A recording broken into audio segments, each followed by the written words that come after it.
இது மகிமை நேரம். ஆண்டவரும் உலக ரட்சகருமாய் இருக்கிற இயேசு கிறிஸ்துவின் ஈடு இணையற்ற பரிசுத்த நாமத்தில் மகிமை நேர நிகழ்ச்சிக்கு வந்திருக்கும் யாவரையும் நான் மீண்டும் அன்போடு கூட வாழ்த்தி வரவேற்கிறேன். இந்த நாளிலும் நேற்றைய தினத்தில் நாம் உன்னத பாட்டை தியானித்தோம். இந்த நாளிலும் ஏசாயா எழுதின தீர்க்க தரிசன புஸ்தகத்தை நாம் தியானிக்க போகிறோம். இந்த ஏசாயா யார் என்று சொல்ல நமக்கு தெரியும்.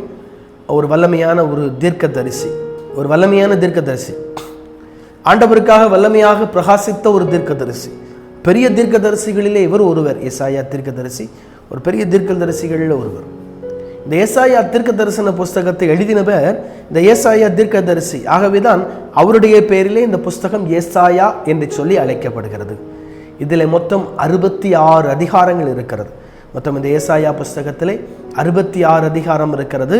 இதனுடைய காலம் கிறிஸ்துவுக்கும் 742 687 வரைக்கும். இதனுடைய காலம் கிறிஸ்துவுக்கு முன் 742 687 வரைக்கும். வசனங்கள் 1292 வசனங்கள் இந்த ஏசாயா அதிகாரம், அதாவது 66 அதிகாரத்திற்குள் 1292 வசனங்கள் இதிலே இருக்கிறது. இதனுடைய எபிரேய பெயர், இந்த ஏசாயா எழுதின தீர்க்க தரிசன புஸ்தகத்தினுடைய எபிரேய பெயர் என்ன அப்படின்னு சொல்லி பார்த்தோம்னா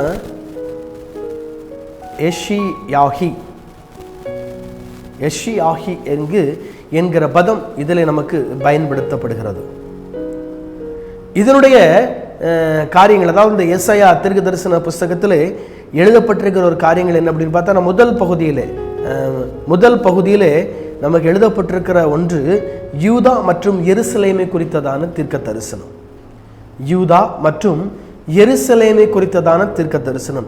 யூதா எப்படி இருக்கும், எருசலேம் எப்படி இருக்கும், அந்த எருசலேமுக்கு என்ன வரப்போகிறது, அந்த எருசலேம் எவ்வாறு அழிக்கப்பட போகிறது, எருசலேமின் மக்கள் எப்படி இருக்கிறாங்க, யூதாவின் மக்கள் எப்படி இருக்கிறாங்க, அதுக்கு எப்படி அழிவு வரப்போகிறது என்கிற தீர்க்க தரிசனங்களை இந்த ஏசாயா தீர்க்கதரிசி எழுதினது முதல் பகுதியில், அதாவது 1 அதிகாரம் 1ஆம் வசனத்தில் 12ஆம் அதிகாரம் 6ஆம் வசனம் வரைக்கும் அந்த முதல் பகுதியிலே இந்த யூதா மற்றும் எருசலேமை குறித்ததான தீர்க்க தரிசனங்கள் இங்கே இடம்பெற்றிருக்கிறது. கர்த்தருடைய ஆவியானவர் யூதா மற்றும் எருசலேமை குறித்து சொல்லப்பட்ட தீர்க்க தரிசன வார்த்தைகளை எரேமியா மூலமாக பேசி அவர் ஜனங்களுக்கு கொடுத்து மக்களிடத்திலே கொண்டு சேர்த்த ஒரு தீர்க்க தரிசனங்கள். ரெண்டாவது நம்ம பார்த்தோம் அப்படின்னா சில நாடுகள் தொடர்பிலான தீர்க்க தரிசனங்கள். எருசலேம் மற்றும் யூதேயாவுக்கு மட்டும் ஒரு தீர்க்க தரிசனம் சொல்லவில்லை, சில நாடுகளுக்கும் இவர் ஏசாயா தீர்க்க தரிசனம் சொல்லியிருக்கிறார். சில நாடுகள் தொடர்பிலான தீர்க்க தரிசனங்கள், அது 13ஆம் அதிகாரம் 1ஆம் வசனத்திலிருந்து 23ஆம் அதிகாரம் 18ஆம் வசனம் வரைக்கும் 2ஆம் பகுதியிலே இந்த நாடுகளை குறித்ததான தீர்க்க தரிசனங்கள் இங்கே அடங்கி இருக்கிறது. 3ஆம் பகுதி, மிக முக்கியமான 3ஆம் பகுதி, இஸ்ரவேலுக்கு கிடைக்க போகும் தண்டனை, அதனுடைய மீட்பு பற்றி 24 27 வரைக்கும் சொல்லப்பட்டிருக்கிறது. 4ஆம் பகுதி பார்த்தோம்னா எகிப்தோடு கூட்டணி சேர்ப்பதற்கு எச்சரிக்கை. ஏசாயா 28 35 வரைக்கும் இது சொல்லப்பட்டிருக்கிறது. இந்த 4 மிக முக்கியமான பாகங்கள் இந்த ஏசாயா தீர்க்க தரிசன புஸ்தகத்திலே எழுதப்பட்ட 4 மிக முக்கியமான பாகங்கள். இவர் ஒரு வல்லமையான தீர்க்கதரிசி. இவர் கர்த்தரிடத்திலிருந்து வார்த்தையை வாங்கி அதை அப்படியே ஜனங்களுக்கு கொடுக்கிற ஒருவர். இவர் வார்த்தையை கர்த்தரிடத்திலிருந்து வாங்குவார், வார்த்தையை கர்த்தரிடத்திலிருந்து வாங்கி இதை ஜனங்களுக்கு அப்படி அவர் கொடுப்பார். இந்த வார்த்தையானது கர்த்தரிடத்திலிருந்து பெறப்படும்.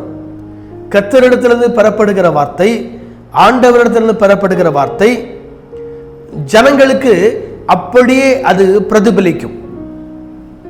கர்த்தர் என்ன சொல்லுகிறாரோ அதை அப்படியே அவர் ஜனங்களுக்கு சொல்லுவார்.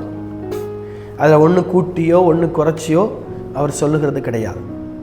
தீர்க்கதரிசியினுடைய ஊழியங்கள் ஒரு வித்தியாசமான ஒரு அழைப்பு. மற்ற ஊழியத்தை காட்டிலும் தீர்க்கதரிசி என்கிற ஒரு ஊழிய அழைப்பு வித்தியாசமான ஊழிய அழைப்பு. மற்ற ஊழியங்களுக்கும் இந்த தீர்க்கதரிசி என்கிற ஊழியத்திற்கும் ஒரு பெரிய வித்தியாசம் உண்டு.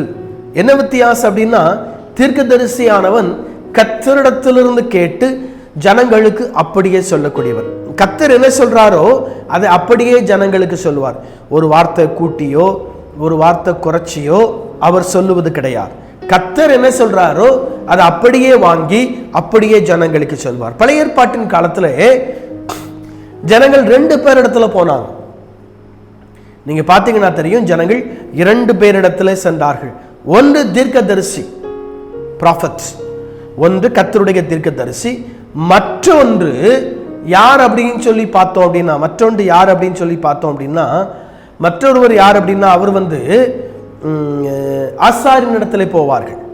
தீர்க்கதரிசியின் இடத்துல ஏன் போவாங்க அப்படின்னா, கர்த்தருடைய வார்த்தையை கேட்கும்படியாக தீர்க்கதரிசியின் இடத்துல ஜனங்கள் போவார்கள்.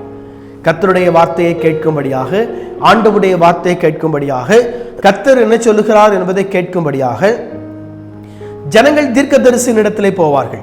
ஆசாரியின் இடத்துல ஜனங்கள் ஏன் போவாங்க அப்படின்னா, பலியிடும்படியாக, பாவத்திற்காக அவர்கள் பலியிடும்படியாக, தாங்கள் செய்த குற்றத்திற்காக, அக்கிரமத்திற்காக தேவனிடத்திலே மன்னிப்பை கேட்டு பெற்றுக்கொள்வதற்காக, கர்த்தரிடத்திலிருந்து மன்னிப்பை கேட்டு பெற்றுக்கொள்வதற்காக, ஆண்டவரிடத்திலிருந்து மன்னிப்பை கேட்டு பெற்றுக்கொள்வதற்காக ஜனங்கள் ஆசாரியனிடத்திலே போவார்கள். இங்க 2 பேர் இடத்துல போறாங்கன்னு சொன்ன, ஒன்று தீர்க்கதரிசியின் இடத்துல, மற்றொன்று ஆசாரின் இடத்துல. தீர்க்கதரிசியின் இடத்துல கர்த்தருடைய வார்த்தை, கர்த்தர் என்ன சொல்லுகிறார் என்பதை கேட்கும்படியாக போவார்கள். ராஜாக்களும் தீர்க்கதரிசியின் இடத்துல போயிருக்கிறார்கள். நமக்கு தெரியும், விசாரிக்கும்படியாக இங்கே கர்த்தருடைய தீர்க்கதரிசி யாராவது உண்டா? ராஜா கேட்கிறார். அது மட்டுமல்ல, ராஜாவை அபிஷேகம் பண்ணக்கூடியவர் தீர்க்கதரிசி. பண்ணக்கூடியவர் தீர்க்கதரிசி. ஏன்னா இஸ்ரவேலுடைய முதல் ராஜாவாய் இருக்கிற சவுலை அபிஷேகம் பண்ணினவர் சாமுவேல் தீர்க்கதரிசி. Is a prophet. ஆனா ஆசாரியன் ராஜாவை அபிஷேகம் பண்ணதா நமக்கு சொல்ல தெரியல, தீர்க்கதரிசி அபிஷேகம் பண்ணி இருக்கிறார்.